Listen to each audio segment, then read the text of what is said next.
నా పేరు హైమ. నేను పుట్టపర్తి వెళ్లి హైదరాబాద్ వస్తున్నాను.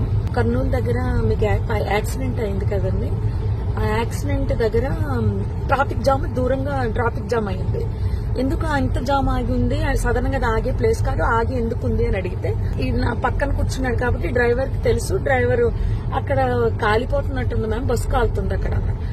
సరే గబగబా ఏదైనా హెల్ప్ కి వెళ్దామా, అసలు ఏమన్నా పోలీసులు వచ్చారా లేదా అని నేను గబగబా కారు దిగి వెళ్లానండి. వెళ్లేసరికి బస్సు తగలబడిపోతుంది. కొంతమంది కింద కూర్చుని ఏడుస్తున్నారు, ఎవరెవరు ఉన్నారని ఏడుస్తున్నారు, కొంతమంది టెన్షన్ పడుతున్నారు, ఇలా ఉన్నారు. ఆ బస్సుకు సంబంధించిన వాళ్ళు అలా, వాళ్ళ పరిస్థితి అలా ఉంది.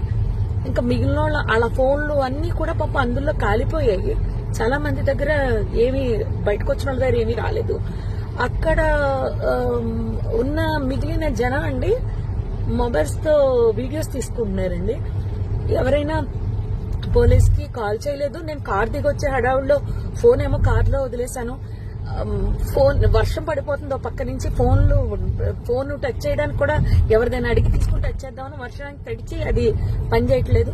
నేను మళ్ళీ గబగబా కార్ దగ్గరికి వెళ్లి వెంటనే కర్నూలు ఎస్పీ గారికి అండ్ ఎస్బీ ఇన్స్పెక్టర్ గారికి కాల్ చేశానండి. లక్కీగా ఎప్పుడో నెంబర్స్ ఉన్నాయి.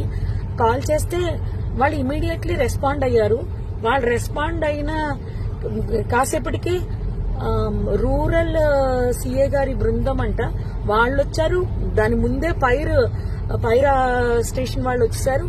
అండ్ ముందు ఫైర్ స్టేషన్ వాళ్ళని, నెక్స్ట్ ఫైర్ సిబ్బంది, నెక్స్ట్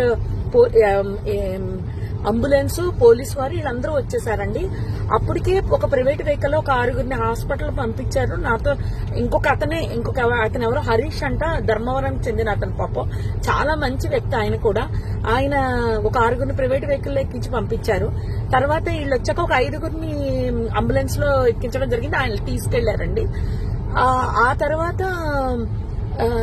ఈ లోపలనే మొత్తం ఎస్పీ గారు, పోలీస్ సిబ్బంది అందరూ వచ్చేసారు. అసలు ఆ మాంసపు ముద్దలు కాదండి, నిజం చెప్పాలంటే చాలా దారుణం అది. అస్థి పంజరాలు అలా సీట్లలోనే చూసేసరికి అసలు నాకైతే వల్ల కాలేదు.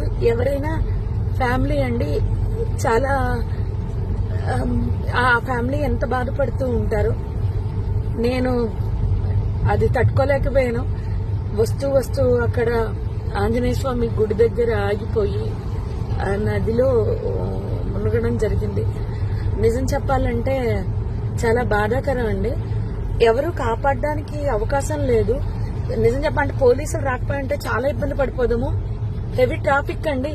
పోలీసులు లోపలికి రావడానికి బయటకి కూడా ఉండకపోను.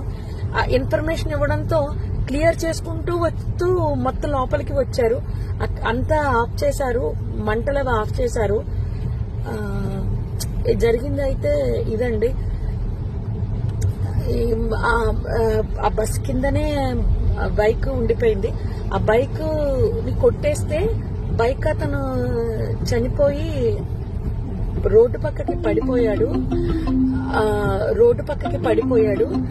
ఆ బైక్ మాత్రం బస్ కిందకి వెళ్ళిపోయిందండి.